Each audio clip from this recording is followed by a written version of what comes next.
Hi, so today I will be doing an analysis of a video by the Austin Institute, which is titled The Economics of Sex.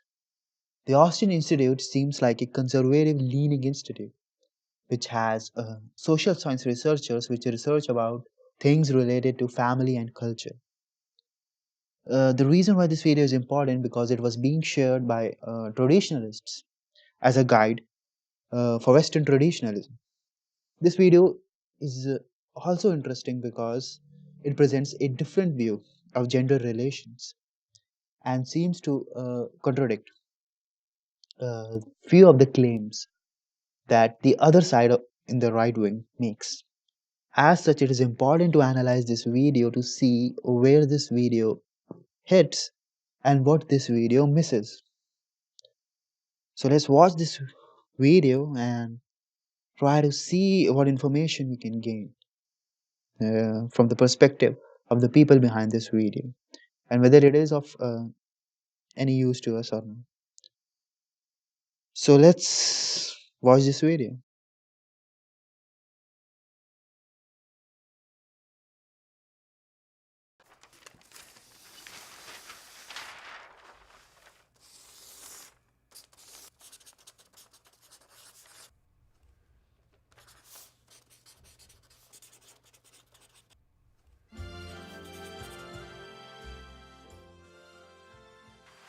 Ever wonder if romantic relationships are getting increasingly more difficult to navigate these days? Why fewer couples are getting married and later than ever before? Time for a crash course on the economics of sex.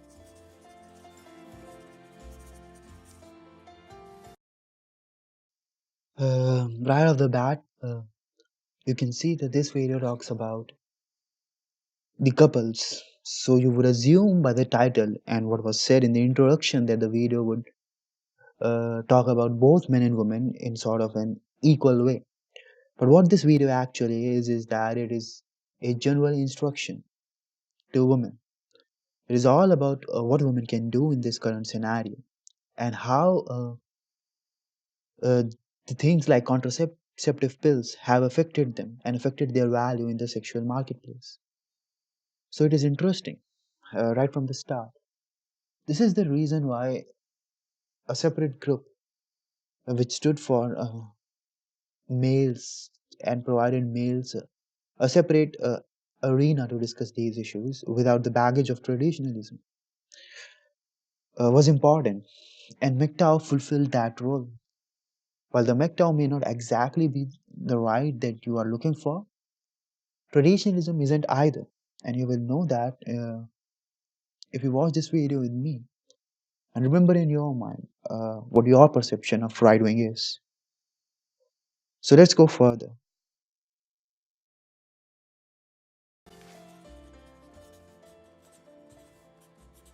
Let's think about sex as an exchange, where each person gives the other person something of themselves. It might appear at face value that they are giving the same thing, intimate access to each other's bodies, but there's more going on here than meets the eye. Men and women both enjoy sex. We all know that. But what's interesting is how the data tells us that men and women experience sex differently. This is the baseline traditionalist point, which will be carried throughout the rest of the video. Uh, this is not something new. If you are a traditionalist or if you are just not insane, you will realize this by your own experiences. However, the issue that comes here is that you will see that in order to argue for a consequentialist point, the people behind this video will forget the actual ramifications of what they just said here, and that will be interesting to watch. On average, men have a higher sex drive than women. T-minus 15 seconds. Guidance is internal. 12. Blame it on testosterone, call it whatever you want, but on average, men initiate sex more than women. They're more sexually permissive than women, and they connect sex to romance less often than. And this is where we see the problem in the analysis. Uh, we can believe, for example, that men have a higher sex drive than women. But the issue here is something else too. Sex is not just the act. For all consensual sex, men and women, if you are talking about heterosexual sex, men and women would be having equal amounts of sex. One way one can argue that men have a higher sex drive is that men propose having sex a lot more times, but women simply reject that. So, this analysis, which includes male's proposal but not actual sex being involved as part of male sexual drive, forgets that there is a counterpart to it in the woman. The woman's sexual gratification comes from feeling desirable, which is something that the narrator would accept. Just a few, I think, seconds later, yes. So the narrator would accept that for the woman, sex is also about feeling desirable. If that is indeed the case, and you include that in the sex drive of the woman, you will find that it is actually women who have a higher sex drive. This is pretty evident from the analysis of the current society, which is something that I will talk more about as this video goes on further. But you have to keep in mind, if we are talking about the actual act of sex, then for consensual sex, it must be equal for heterosexual relationships. But if we are talking about the other things that are attached to it, then it is very hard to decide which gender has a higher sexual drive. Let's watch this video further.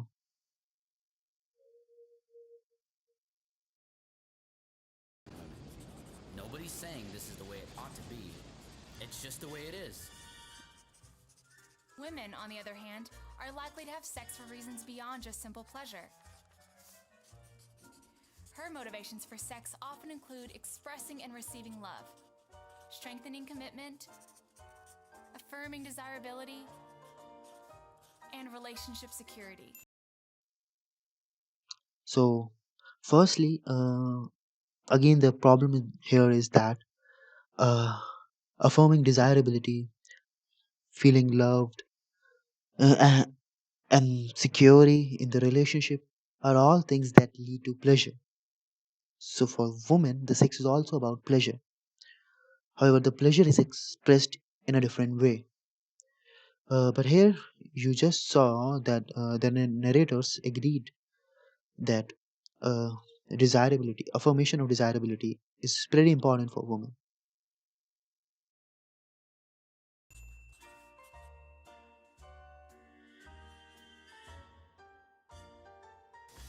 So, in an exchange relationship where men want sex more often than women do, who decides when it will happen? She does, of course. Sex is her resource. Sex and consensual relationships will happen when women want it to.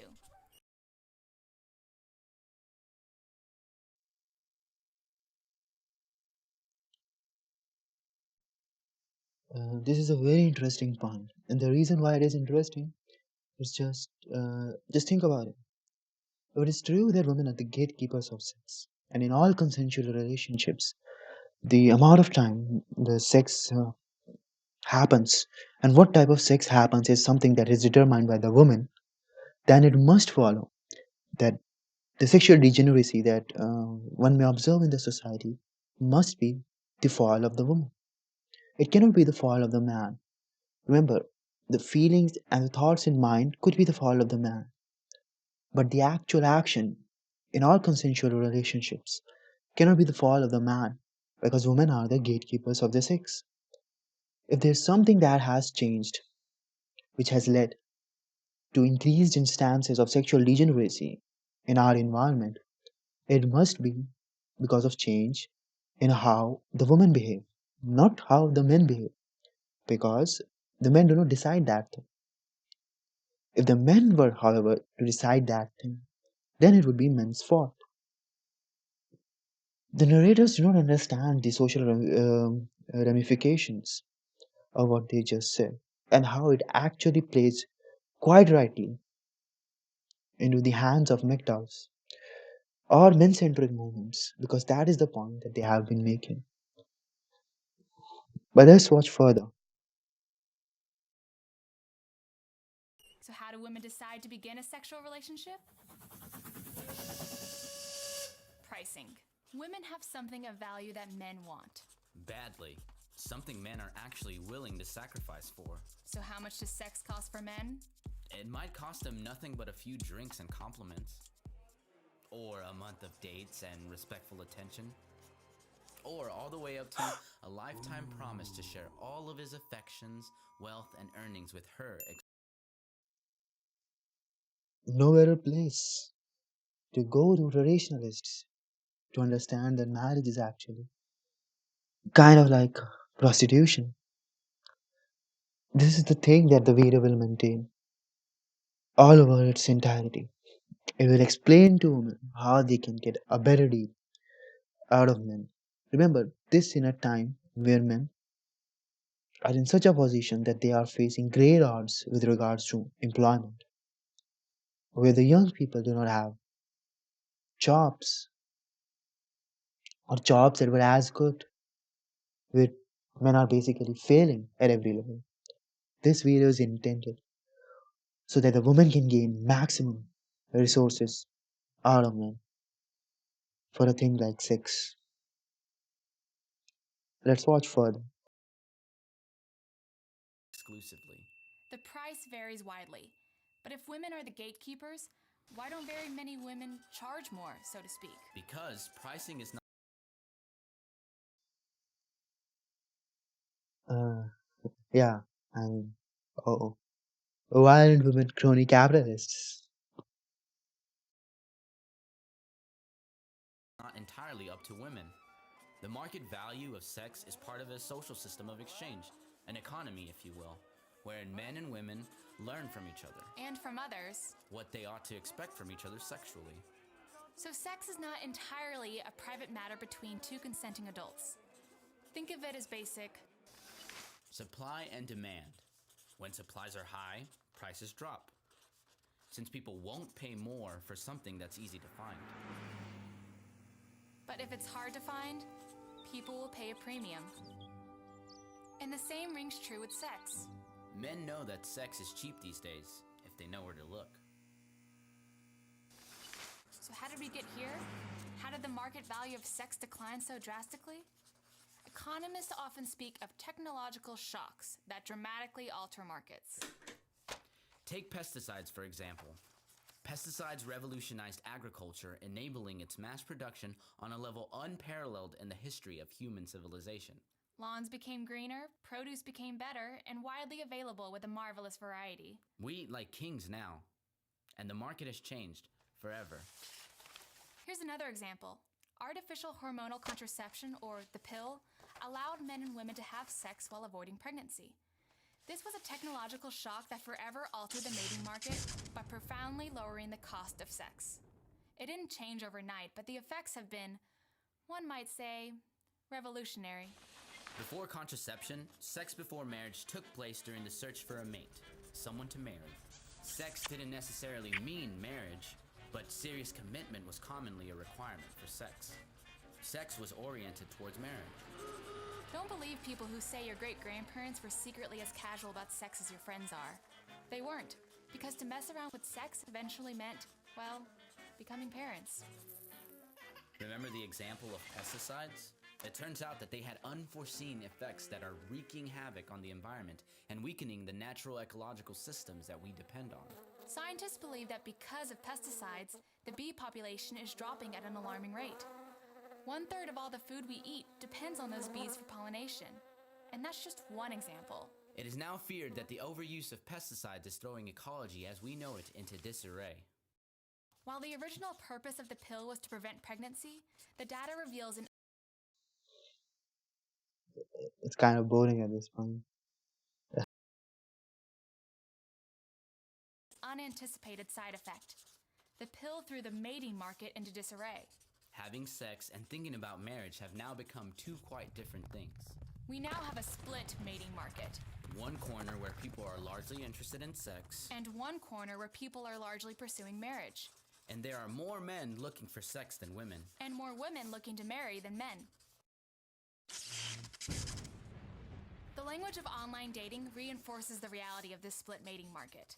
Men are more apt to write that they are looking for fun, while women tend to signal very different things, saying things like, Only serious inquiries, please.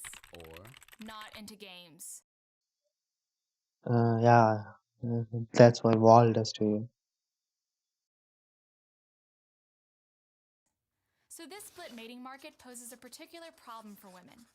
They certainly call the shots when it comes to short-term sexual relationships because men outnumber them. And this is the key point. Just remember the main issue uh, of disagreement here. Women started uh, after the contraception. Women had the choice of not engaging in sex. Contraception does not lead to a necessity of engaging in premarital sex or casual sex. But women did that because it affirms their desirability and it also gives them the pleasure that they seek. Women and men both equalize each other when they have sex.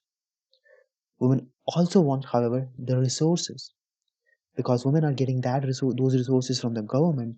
In part, they are marrying late. So, women's want of resources is something extra. If it was not the case, and uh, the totality of the men's desires would equal the totality of the women's desires, including wanting resources, then the pill would have caused no change or no significant change in the dating market. The reason why it caused a change in the dating market was because women also look forward to casual sex and they do that uh, when they are young and can get the best benefit out of it. So basically, they are trying to maximize uh, what their happiness or what they believe to be the happiness. In far so much as this has happened, one cannot simply stand back and ignore this and believe still that there is a sort of disproportionate assortment of pleasure when women have casual sex. It's only when the women hit the wall and when they are no longer as desirable that the equation changes. This is the reason why a lot of people who look at this issue suggest that because women are the gatekeepers of the sexual market in the first place, and because you are younger before you are older, it is the women who have caused this dramatic change because of their own will of being of feeling desirable to others. It is not because of contraception in and of itself, because the contraception would not have changed anything except reducing birth rates. The reason why contraception has affected the mating market is because women also could now uh, seek the same things as men do, or at least follow the same means which men do to get their desires fulfilled. This is where MGTOW and traditionalists disagree. Traditionalists largely believe that this nature that the women are exhibiting right now is the fake one, and that is because of several things, which may be subversion, mind control, brainwashing, uh, or technological advancement. While the MGTOWs believe that this is part of the cycle, largely. And this is exactly the part of the feminine nature. And because women have now the freedom to do that, all of these, they do it. Earlier, women did not have freedom to do all of this. So they didn't. So the nature has not changed. The restrictions on doing these things have changed. And this is the reason why this behavior is now more and more visible. So let's continue further.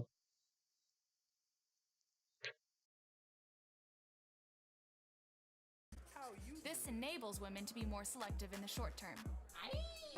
But the reverse is true when they decide they want to settle down. We often hear about men's lack of commitment, but the blunt reality is an economic one. Women vastly outnumber men in the marriage market, which means men can be picky and can insist on extensive sexual experience before committing. Yes, but the men who are doing all of this are doing this to younger women who also have made a choice to do all of this. Also, see that the picture that they are showing is of a guy with several girls. But if there are more men interested in sex and less women, how can this scenario even happen? There will be more youths, more young men in the range of 20 to 30 who are looking for sex than the women who are in the range of 20 to 30 looking for sex. So this scenario like that could only arise uh, because of one of the two factors, because of hypergamy in women, that they are seeking few selective males at the top, and those males have these many women, and rest of the males might not have even one woman for themselves. Or it is because women generally also have a high sex drive, but this sex drive is not actually represented mostly in the way we look at it is because it is not as much related to the act as much as it is related to affirming desirability. Men are in a position to maximize their rewards while investing fewer resources. Why do men do this? Because they can. Here's the thing, in the past, it really wasn't the patriarchy that policed women's relational interests, it was women. But this agreement, this unspoken pact to set a high market value of sex, has all but vanished. But in a brave new world where having sex no longer means babies and marriage has become optional, the solidarity women once felt towards each other in the mating market has dissolved. Women no longer have each other's backs. On the contrary, they're now each other's competition. This video is a giant PSA for women to collude against men. And when women compete for men, they tend to do so by appealing to what men want. Here's where women are wrong about men. Men are not actually afraid of commitment at all. While women are the gatekeepers when it comes to sex. The deal is that men are in the driver's seat in the marriage market. They can navigate it exactly how they want to. And unlike women's fertility, men's virility doesn't expire by 40 or 45 or 50 or even 60. Well, hello, young lady. So what's the rush? Talk about having the upper hand. So it should come as no surprise that the average age of first marriage in the United States continues to rise, and that the share of Americans between the ages of 25 and 34 years old who are married is continuing to drop. While there are certainly factors that contribute to each of those trends, the gender imbalance in a split mating market is a big one. Talk about a profound irony. By nearly every measure, young men are failing to adapt to contemporary life. When attractive women will still go to bed with you, life for young men, even those who are floundering, just ain't so bad. In reality, men tend to behave as well or as poorly as the women in their lives permit. Economists say that collusion, women working together, would be the most rational way to elevate the market value of sex. But there is little evidence of this happening among women today. At least, not yet. If women were squarely in charge of how their relationships transpired and demanded a higher market price for the exchange of sex, so to speak, we'd be seeing, on average, more impressive wooing efforts. Greater male investment, Longer relationships, fewer premarital partners, shorter cohabitations. and more marrying going on. For a woman to know what she wants in a relationship and to signal it clearly, especially if it's different than what most men want, this is her power in the economy. But none of these things seem to be occurring. Not now, at least. Today, the economics of contemporary sexual relationships clearly favor men and what they want, even while what they are offering in the exchange has diminished. And this is where we reach a sort of uh, the conclusion of this whole video. Is it is talking to women and saying to them, men are having it better, so collude and stop them from doing that. Ask them to do more for you, increase your worth, so they have to invest more into you. We will see the same tone adapted by the leftists, but in just a different manner. the leftists would use the same talking points. They will say that men are having it better. So men, join your hands and get the best you can. One of the funny things about both of these uh, ideologies, the traditionalist and the liberal one, is that none of them ever sit back and ask themselves, is there a place where women are benefiting? And this is the what you can say is the blind spot of these ideologies, because our mind works in such a way that we see men as having more power and more strength. We believe that in a one versus one relationship, men are having it better. And the reason why this happens is because our own compassion and empathy goes towards who we perceive as an underdog in that relationship. Women are always an underdog in every relationship, whether it be work relationship or sexual relationship or marriage. From our perception, thus, women appear to be weak. This is kind of true. But what has changed is the presence of laws which have allowed women to gain advantage over men by using the compassion and empathy in their of the people in their favor. As a result of this, and using their sexual power, which the video talks about, the situation has kind of reversed. But that is something one cannot see by merely exercising a rational mind by sitting on a desk. For that, one needs either the wisdom or a mind which is highly intelligent enough to recognize a sort of crack in the opinions made in this video. Just think about this video. The video talks about how men are getting a better deal. But the funny thing is that the video misses a selective data, which is that many men are not able to find sexual partners in this marketplace because mostly the women are colluding or gathering a few males on the top. This is the reason why we have the incel problem. But this is also the reason why we see many young men not able to find suitable partners because they don't have enough money at that time to attract the younger woman. This is also the reason why the older men can be seen with the younger woman, and we have several terms for it. Sugar daddy, trophy wife. We know about all of these things and cultural phenomena. At the end of the day, it is not that males are benefiting from all of this happening in all stages of their life. They are benefiting from it at a certain amount of at a certain point in time in their lives, which is when they have enough money, or if they are high status enough in their younger years to attract a lot of women. What this whole video misses, however, is that this is not the only issue. There is the issue of laws, which relates to various things that men talk about, like divorce, alimony, child support, the laws regarding adultery, the laws regarding several things which men believe are against them. And the problem is aggravated by biased people in the power who show more compassion and empathy towards the woman, and biased people running the family courts and other places like these who subscribe to the ideology which benefits women. The video misses all of that. It simply talks about it from a rationalistic point of view. Because the video talks from a rationalistic point of view, it has to give the same argument which the left gives, that women are the underdog.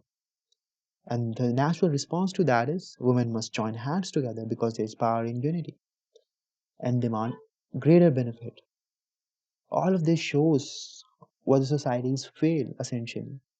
The reason why the societies fail essentially is because this is the very manipulative factor that you can observe in how these things happen, where women are using their sexual power uh, and the power which they have over men because men feel naturally protective towards them in such a manipulative way that they have to collude to gain greater investments for them or greater benefits for them.